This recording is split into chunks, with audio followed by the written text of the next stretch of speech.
Hey, so y'all know these dating streets is reckless and ratchet, but I have decided to enter them. Yikes!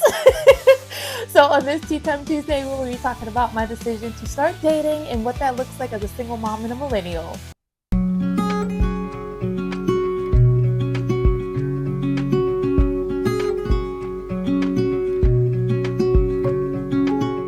Hey, you guys. Welcome to Simply Money Budgets. We're here, we focus on faith, finances, and freedom. This is Tea Time Tuesdays, and Tea Time Tuesdays is designated as an opportunity for us to connect on a deeper level and get to know the person behind the budget. So, this week we will be talking about something new that I'm doing, and that is I am starting to date and what that looks like dating as a single mom, as a millennial, as someone who's never dated before.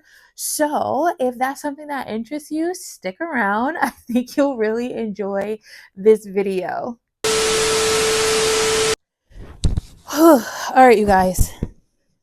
So, this Tea Time Tuesday is going to be kind of a sit down chat because I just wanted to really get real with my girlies and talk about the things that we like to talk about. So, as you see from the intro, I have decided that I'm going to start dating. And your girl is terrified. Like, I'm legit terrified. So it's no secret. I desire to be married. I do. I want to have that person. That's my person for the rest of my life. I have this scene from the Notebook in my head where we end our time on this earth laid together in the same bed, going out at the same time. And I just want that, right? But we live in 21st century, and dating is, dare I say, difficult, right? But I don't really know because I've never dated. Yes, I'm 33 years old, and I think I've been on 3 dates in my entire life, and I don't date.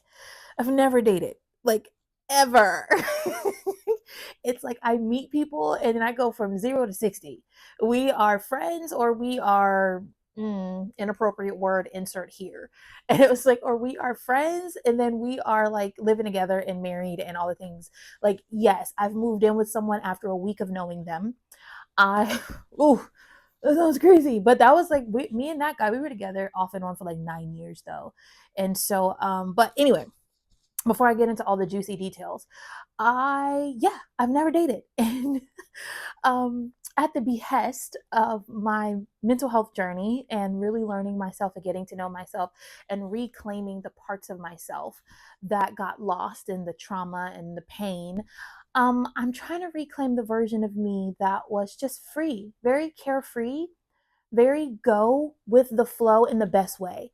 And I mean, like, just being me and enjoying the moment and the joy of connection and flirting and fun and affection and things like that without it having to turn into this bitter war, right? Like war for don't break my heart, or a war for your attention versus everybody else's, or pick me, or choose me because I have validation wounds because my dad didn't choose me. So I need you to choose me so it validates my existence, right?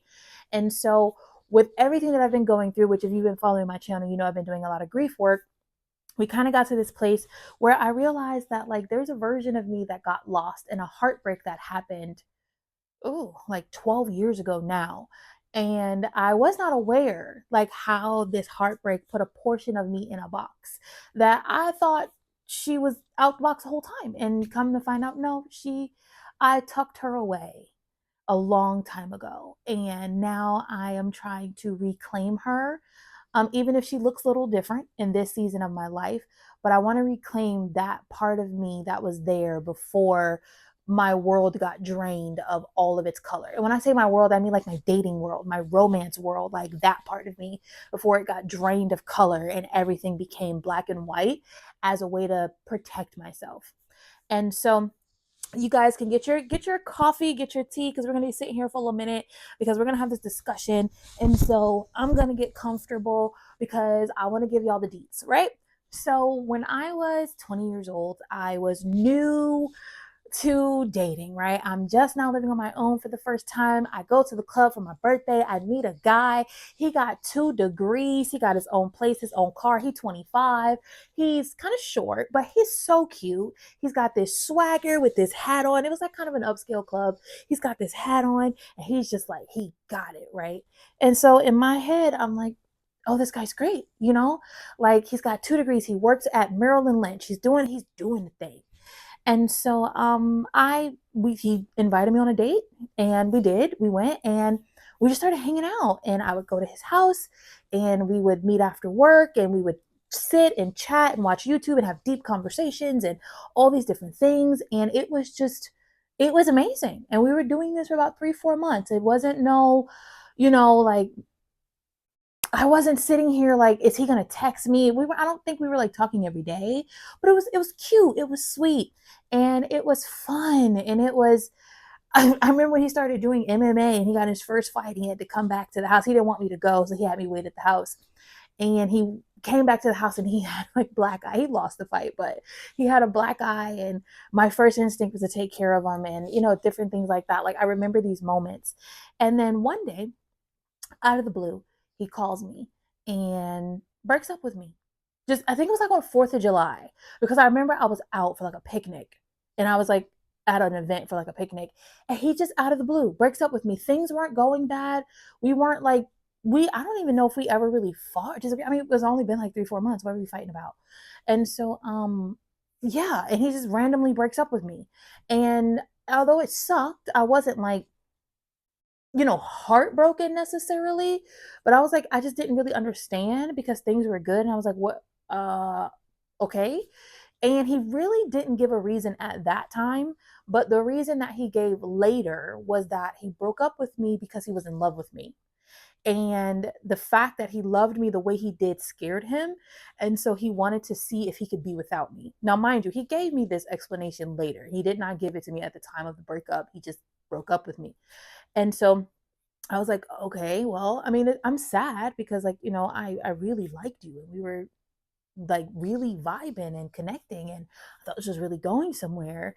And okay, I was meeting your friends. We were going to events together. Like we just, okay. And so as cliche as it sounds, the very next day, I take a pregnancy test and I find out that I'm pregnant. So I'm pregnant by the guy who just broke up with me the day before. You can imagine how I felt when I took that test, and I'm like, you've got to be joking. Like, people write about this in books. Like, you get broken up with, he leaves, and the next day you find out you have his baby. Like, that was me. So I call him immediately. He's the first person I call, and I tell him that I'm pregnant. And the first thing he tells me to do is terminate it. And so that clearly broke my heart. But at the time, because I really did value life and I was raised in church. So my values were, we don't do that. You just, first of all, you're not supposed to be doing a thing, out of wedlock anyway, but you don't do that. Right. And so, first I was like, absolutely not. Like, what do you mean? Like, no, I'm not doing that. And then that started this journey of like over the next 6 weeks, this really extreme back and forth. And so he would have like these really high highs and then he'd go into these really low lows. And so there would be moments when we'd be like planning baby names and we weren't back together, but it was like, okay, like this is what we're going to be doing, this is our future, like this is going to be great, I'm going to be a dad, like that whole thing. And then I would get the calls of, I want to unalive myself because I can't believe that this is happening and I'm not ready, and all these different things. So that was kind of the back and forth dynamic that I was dealing with. And I was also dealing with the disappointment by my family, that this was the course that my life had taken.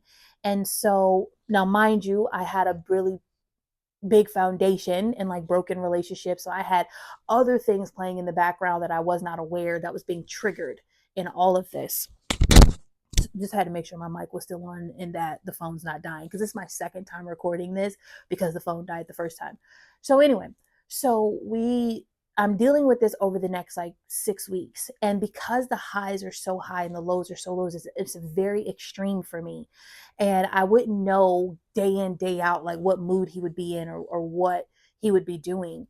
And so later on, he did eventually open up and tell me that he ended up getting a diagnosis of a mental health disorder that explained why he had such high highs and why he had such low lows. But at the time, that was not on the table. And even if it was, it doesn't take away from my experience of being a kind of level headed person. Like, hey, we were engaging in particular activities, and this is the consequence of it. So, I mean, I'm ready to step up to the table and, take the consequence of our actions, and it seems like you're not. And then it also feels like you're not blaming me, but just putting it on me as if I laid down with myself and somehow did this to myself. Now, mind you, I'm 20 and I grew up really kind of sheltered, so this was all very like mind blowing for me, because I was like, I didn't know people. Okay, like this is what we're doing. And so finally it got to be too much for me, especially when he made one specific comment, and it triggered the next series of events that would go on to shape almost the next 10 years of my life. And that was, he told me he never imagined me being his girlfriend, his wife, no less the mother of his child. And something about that statement triggered some very, very, very deep validation wounds in me that I now know what they are, so I can put language to it. But some very deep validation wounds, and it shut off a part of me that would take me a really long time to kind of turn back on, just because of shame and guilt. And so I granted him his first wish and I terminated the pregnancy. Now, I do not blame him for the termination, because nobody forced me to go there and to, exercise my right of autonomy, bodily autonomy. Nobody forced me to do that. But I do know that the environment I was in was not conducive to me making a decision otherwise. And I had almost no fight left in me from having to fight through what I fought through in my teenage years, in the extremely difficult relationship that I had with my biological mother, that took the course of my life from about 11 to 19. Now, mind you, I'm 20 at the time when I'm meeting him, so I didn't really have a lot of fight left. So I wasn't able to really, what's the word, process like what was happening and have the resiliency to take on this single motherhood, which eventually I did become a mom, but like take this on given what was happening in my environment. So although I do not blame anyone for a decision that I made, I do know that environment plays a key. Environment plays a huge role in one person's ability to navigate life events, whether they're at fault for the event or not. This was a major life event.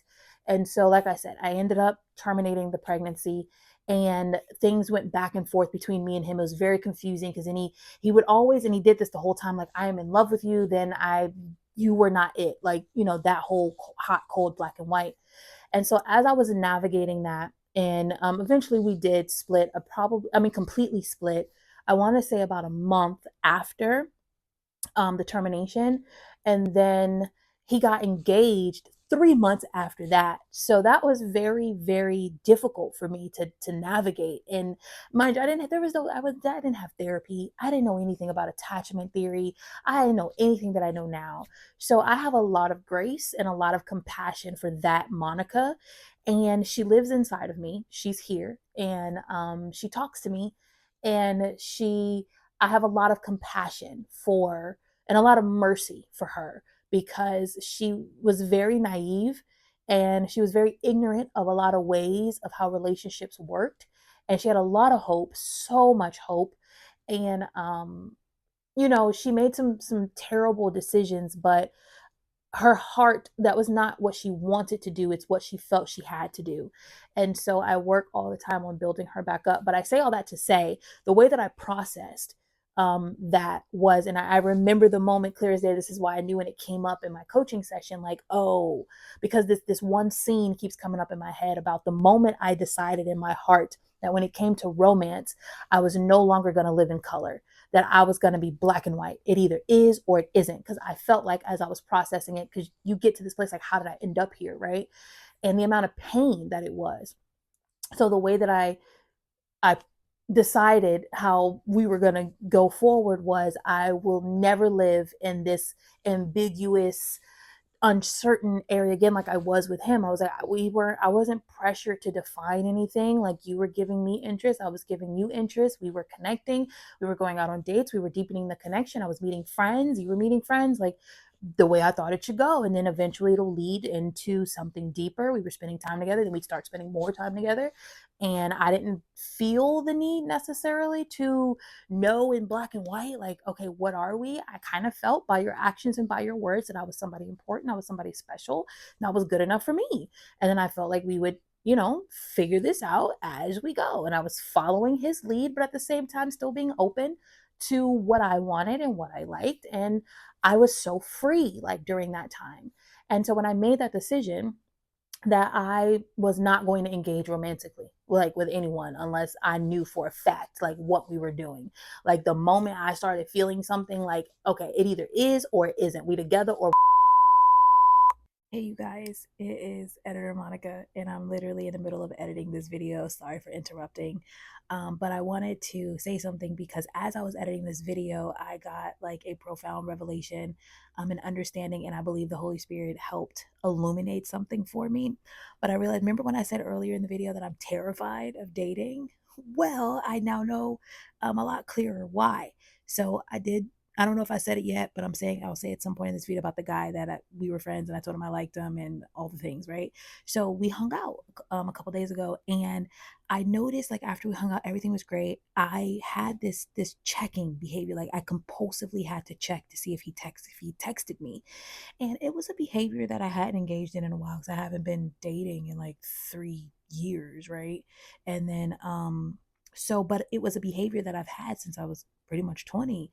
And I always knew something was wrong with it, and because of how I would spiral, like my day literally would not be good if I did not make sure that if I didn't at least hear from you or something every single day.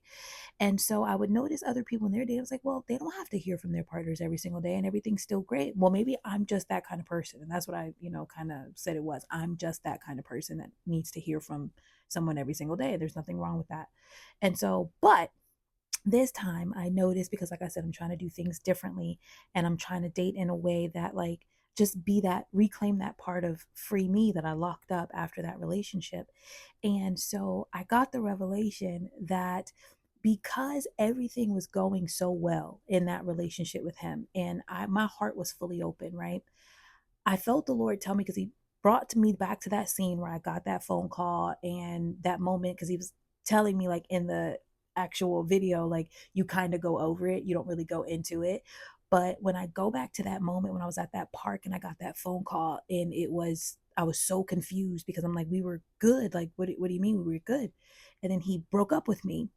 And it wasn't just that he broke up with me, like, out of the blue and everything was okay. Then he later told me the reason why he broke up with me was because he loved me.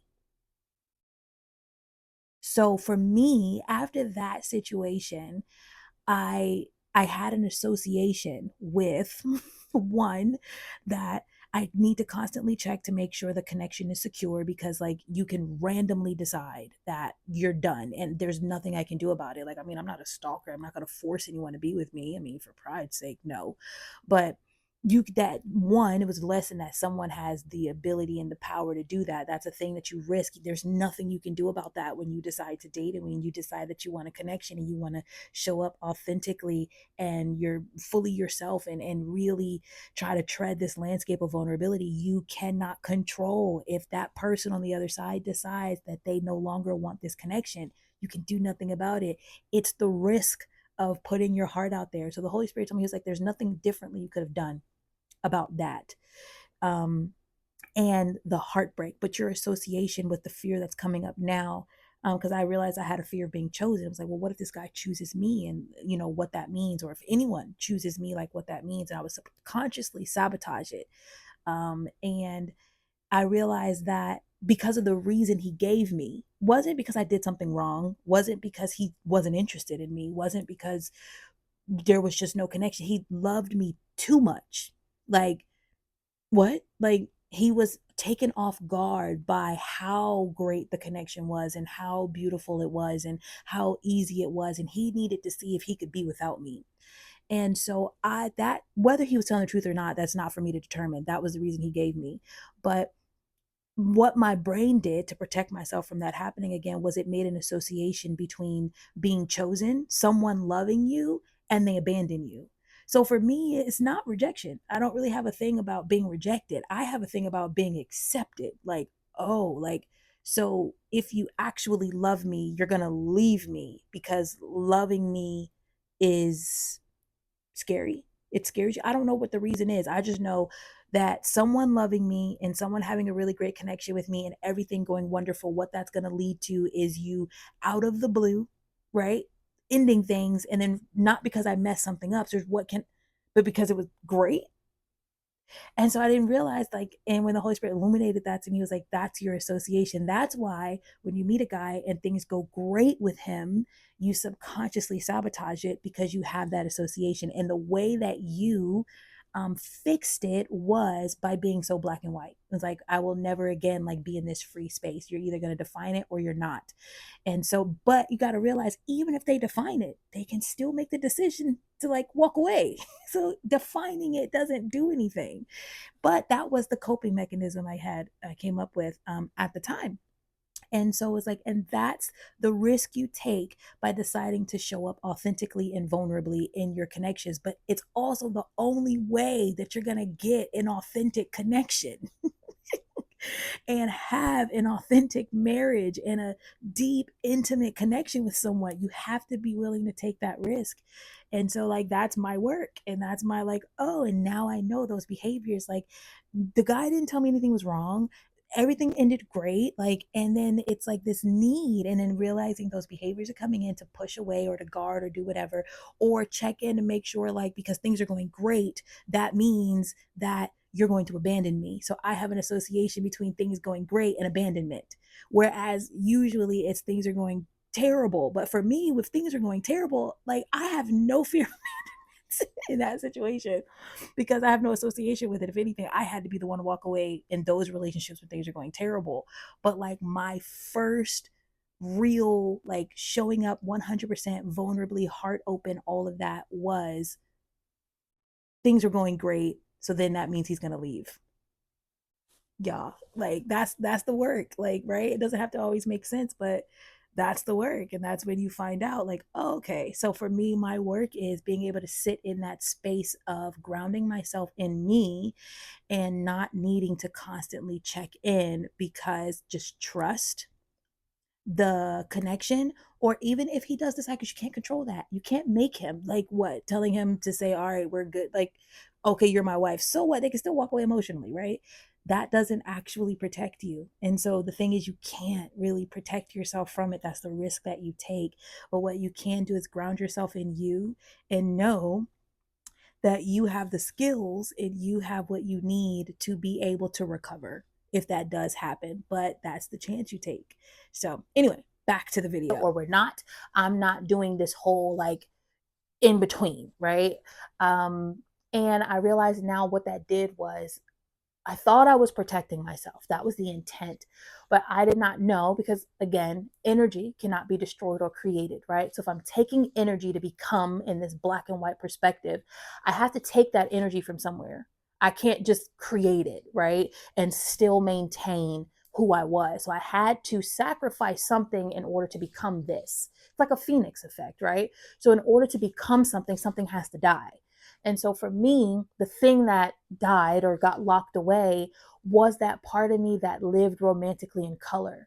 That part of me that was just free and not needing to define anything and just having fun and establishing the connection and getting lost in the whirlwind of like the flirty, fun. Oh my God, I'm giggling like a little schoolgirl. You said hi to me today and we get to hang out later, and but not needing to put all this pressure on it and be like, okay, I'm gonna be your wife, or I'm gonna be like in a serious relationship with you, or we're committed to each other and only each other. And but just discovering and exploring and just letting whatever unfold.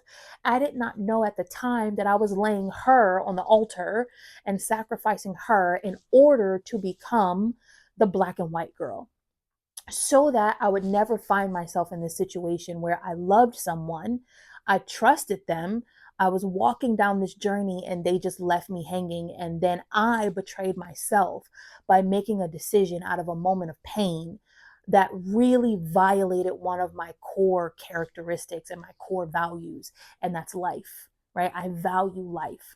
And so it painted a new trajectory for me for like the next 10 years. And I ended up getting in a relationship that was about 9 years long as a way to yo back from that. But anyway, with that being said, that black and white thinking is why I've never dated. I've never, I can't even say I ever consciously was like, oh, I'm not dating for that reason. No, but once you cut off all other options, or once you become a certain way, you think that way, so therefore you attract certain things.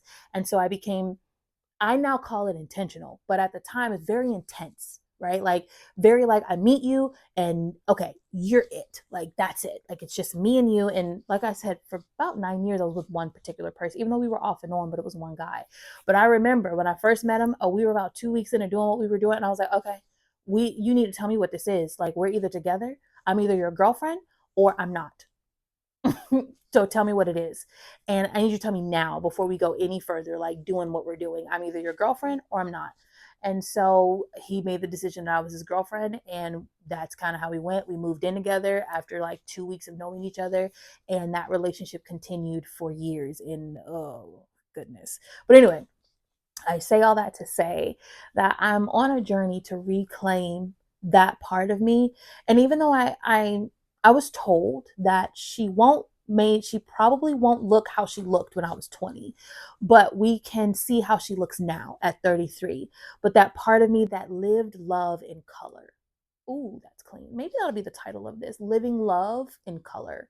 And so and getting out of the black and white and not needing to know, from the beginning, are you going to be my husband, or are you going to abandon me, or are you going to do this, are you going to do that, all these deep things that are really just coping mechanisms and protection mechanisms that I've trained my nervous system to bring up the moment I start feeling myself in a connection.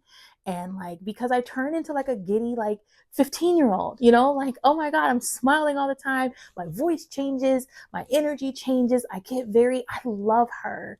Like, I love her when she comes out because she's so cute and she's so free and she's so fun and she's so like adorable. Like, I love when I become her. And I'm her when I'm with my daughter. Like that's another time that she comes out.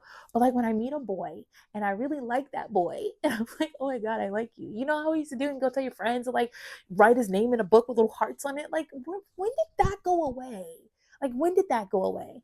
And so I've decided that I'm going to start dating.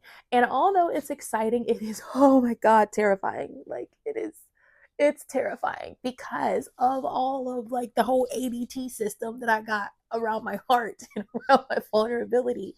So like things are being triggered and I'm having to work through them, and it's been challenging. And of course, I don't know how to not dive into the deep end. So instead of like going on a date with someone that like I'm not really that interested in, I decided to like, you know what? YOLO. And I'm gonna tell the guy that I've had a crush on for like since the day I met him like 4 months ago. There was just something there. And it was like, I remember I like completely shut it down because I was like, at the time, absolutely not. I didn't even know how to handle it. I didn't even know, like, no. And I threw him in the brother category. And then I decided that, you know what, okay, it's going to keep popping up. So I'm going to explore it. But now I have to explore where I am now. Like at that time, he was completely free. Now he's not.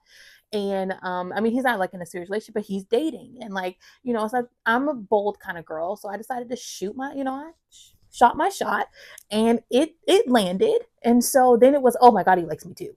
So then it's like, what do you do next? And so, but I am empowered by this version of myself that I am now. I know my needs, I know how to communicate, I know my boundaries. Now there are things that I will be discovering, but I'm excited and very anxious about what this is going to look like as it unfolds. So I'm going to keep you guys abreast of that journey. I have decided that I'm gonna, because I'm usually like a kind of a one guy kind of girl, but like if we're gonna really engage in trying to do and trying to be free and trying to allow connections to become what they are and be led well, because that's really what I desire. I just desire to be led well. I will lead me, but in a connection and in establishing and deepening that connection, I want to be led by my man. Like, I want you to lead me well. Now, it's not to say that we won't partner and that I can't initiate things. Like I said, I initiated telling him I like him and asked him on a date. And so it's like, it's not saying that. It's not saying that it's lack of action on my part. But when it comes to deepening things and whatnot, like I was led in that relationship back when I was 20. Now, did it crash and burn? Sure. But I liked the me that I was when I wasn't worried about controlling everything, when I wasn't worried about like, no, we're going to check off the marks and make sure I know where this train is going before I get on it. I she served a purpose in a season of my life, but in this season of my life, it's like, baby girl, you can retire. Like, I know that you're tired from being so vigilant, like so hyper vigilant about making sure we don't get wounded. But what I need to protect, I've learned to protect, and that's my body. That's really the part, the self betrayal. Because like I said, we did get into a sexual relationship, and I know where my boundaries are with that now. And so that part of me, that's really what solidifies a relationship for me, is once we come together in that way, there's something that happens deeply spiritual that doesn't even register to your conscious mind, that makes a separation so much harder. Like, once you've given your body to someone and they haven't given their heart to you, which I strongly believe that for us women, we need their heart as much as they need our body. And so it's a symbiotic relationship. It's a give and take thing. And I realize that, like, until I know I have your heart, right? That's what I need to be safe, to give you my body, because of what my body will give you, and that's life. And I don't want to be on the other end of that, carrying the consequences of both of our decisions. And I've seen both sides of that, one where I terminated it, and then another when I kept her. And so, but both times they were highly traumatic situations, and I was the one left carrying the daily consequence of something that we did together. And so, and then, like I said, without getting super deep into it, if you want a video about that, I can make one, about how the deeply, the layers of who you are, both, you have the physical you, the soul you, which is your mind, will, and emotions.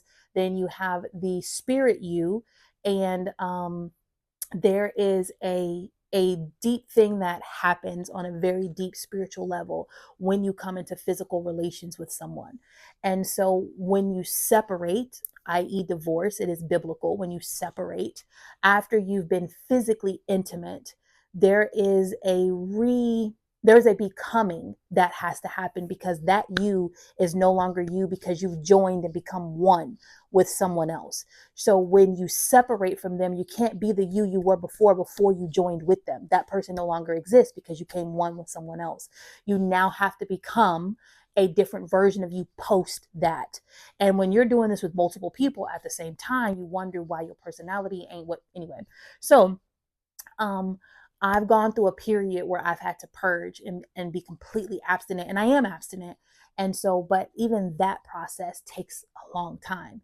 So it's like, I know what my boundaries are. And it's not just that, it's also emotional and different things like that. So things I didn't have, tools in my toolbox that I didn't have when I was 20, I do have them now. So I'm in a space where I feel okay enough to navigate this challenging waters of living in the uncertain, painting my world with color again. And I mean, my love world, my romantic world, painting that with color again. And so been in black and white for so long. And I want color. Like, I want the color back. And so, with that being said, like I said, I dove off the deep end, and I told the guy that I really that I like him, went on a date, and then that triggered up some things. And so And so, but we're navigating it, right? Like we're navigating it, and I'm gonna keep y'all on this journey as I go and let you guys know. Like I said, he's gonna like me back. And but I also signed up for what my friend said, Plenty of Fish. I don't even know if that's a thing anymore, like dating apps, I guess. Like I don't know. But I'm in these streets, right? I don't know if I just said it like that. And as far as these dating streets being reckless and ratchet, I guess they are. But I got I don't know what I'm doing, y'all. We gonna figure this out as I go. But with the tools that I have, I trust my ability to navigate it. Am I get a little bumped and bruised and a little broken? Probably, inevitably. You can't open yourself up to love and not also risk being broken, right? And so I know how to navigate brokenness. I know how to navigate pain. I am an expert at it. And so what I'm really learning how to navigate is love and joy and hope. Like just the feeling of, oh, it's gonna make me emotional. Just just the feeling of hope, right? Just like that's really what I sacrificed on the altar when I decided to look at my love life as black and white. It's just hope. And hope requires you to be in the uncertain. Hope requires you to stand on something that doesn't yet exist. And so it's faith is the substance of things hoped for, the evidence of things not seen. And so that is living, breathing, and thriving in the uncertain. And it's like, I understand wanting to protect yourself. I get that. And I understand wanting to make sure that you are vigilant about this never happening again. But it sucks out the hope, and hope is really needed. And I think hope is so attractive, and it's one of the most attractive parts of me is that I was full of hope. And now that I have hope in all these other areas of my life, I want to get that back in my like romantic life. And so whether it works, it works. If this thing with this guy goes somewhere, great. If it doesn't, okay. And then if it's someone else and it goes somewhere, great. If it doesn't, okay. And really learning how to become comfortable with the uncertain. I'm comfortable with the certain. I've done the work, and I continue to do the work on building my internal toolbox, learning my internal world, being an expert on me, on MJ. And I'm like, I just, I want that hope again. I want my world to be in living color again. And so yeah, that's the journey we're on. So that is pretty much it for our Tea Time Tuesday today. I want you guys to put in the comments, like, are you guys dating? Are you even interested in dating? Are you scared of dating? Is dating like, oh God, no? Or is dating like, oh my God, it's so much fun? Like, what are your thoughts on it? And how are you guys navigating it? I want you to put that in the comments.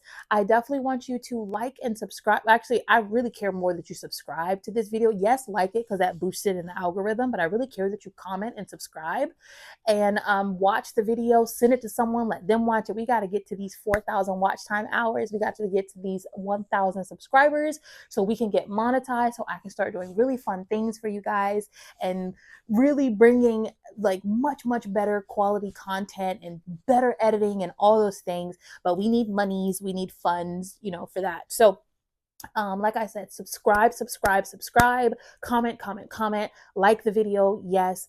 But with that being said, I really enjoyed sitting down and having this little chat with you guys about what's going on with me.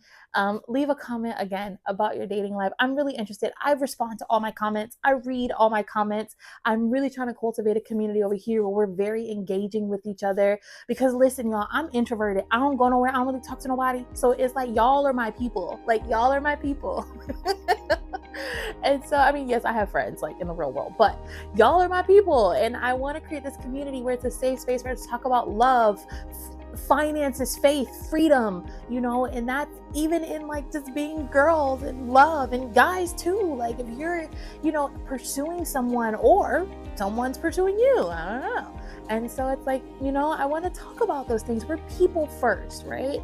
And then as we're on this financial journey to freedom, we are people who have lives, and these things affect check your finances, because guess what? It's gonna cost me money to go out. It's gonna cost me time. It's gonna cost me things to have this new part of my life. And so how are we gonna fit this into our budget? How are we gonna fit this into our goals for financial freedom and whatnot? So with that being said, I think that's it for this Tea Time Tuesday. Thank you guys so much for sticking around. Now at the end of this video, there will be 2 videos that I would love for you to watch, and just go. I think I have a few videos where maybe you can binge for a couple, maybe an hour or two, maybe not super binge, like, for 8 hours. We're getting there, having that amount of content, but you can spend a couple hours with me, and watch some of my videos. And so, but for the 3rd time, why do I do benediction 3 times? You could tell I grew up in, it was non-denominational, but heavy on the apostolic Pentecostal Baptist, because I do benediction 3 times. I have to say I'm getting ready to go at least 3 times before I actually go. So with that being said, on the third benediction, thank you guys so much for stopping by on this Tea Time Tuesday, and I will see you on the next one. Bye.